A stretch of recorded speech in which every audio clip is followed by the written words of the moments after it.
Rafale एक French शब्द है जिसका हिंदी में अर्थ होता है आंधी।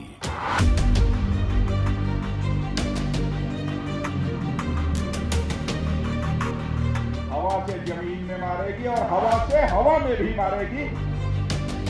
पिछले साल की ये तस्वीरें भारत में राफेल के आने के श्री गणेश की हैं। यहीं से राफेल की जो यात्रा शुरू हुई उसकी पहली खेप कल अंबाला पहुंचेगी। पिछले साल अक्टूबर की इन तस्वीरों को भला कौन भूल सकता है। दशहरे पर शस्त्र पूजा के दौरान रक्षा मंत्री राजनाथ सिंह ने राफेल पर लगे हथियारों की पूजा की थी। ओम बनाया था, नारियल रखा था, फूल चढ़ाए थे, रोली बांधी थी, टायर के नीचे नींबू रखा था। ये भारतीय राफेल की पहली तस्वीरें थी जिसने सबको गर्व से भर दिया था।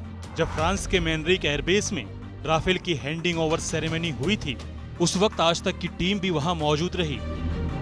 ये भी देख सकते हैं कि कैसे अब इस रफाल पे भारतीय वायुसेना का इंसिग्निया साफ साफ नजर आ रहा है। इसका ये मतलब है कि आज से ये रफाल जहाज भारतीय वायुसेना का एक अभिन्न हिस्सा होने वाला है और भारतीय वायुसेना की जो फायर पावर है, एयर कैपेबिलिटीज हैं, बहुत ज्यादा यहाँ से बढ़ने वाली हैं।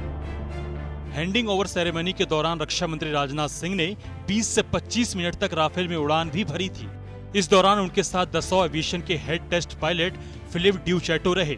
जब राजनाथ सिंह ने राफेल को आसमान की आंधी बताया था जो दुश्मनों के लिए काल है। हवा से जमीन में मारेगी और हवा से हवा में भी मारेगी।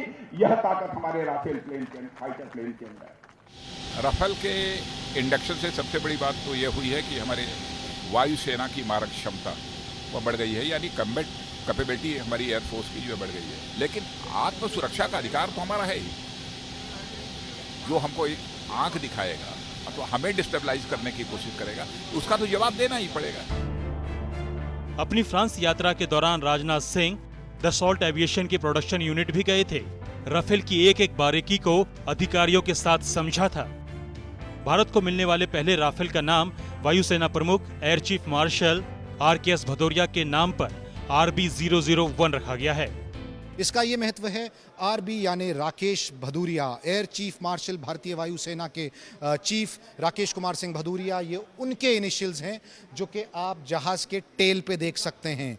इनका इनिशियल्स इसलिए यहाँ पे रखे गए हैं क्योंकि उस वक्त ये डिप्टी चीफ थे और इन्होंने एक बहुत ही महत्वपूर्ण कड़ी निभाई थी जब नेगोशिएशंस चल रही थी।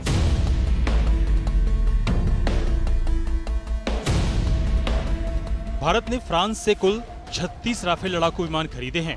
वो सारे फाइटर जेट 2022 तक हिंदुस्तान आ जाएंगे।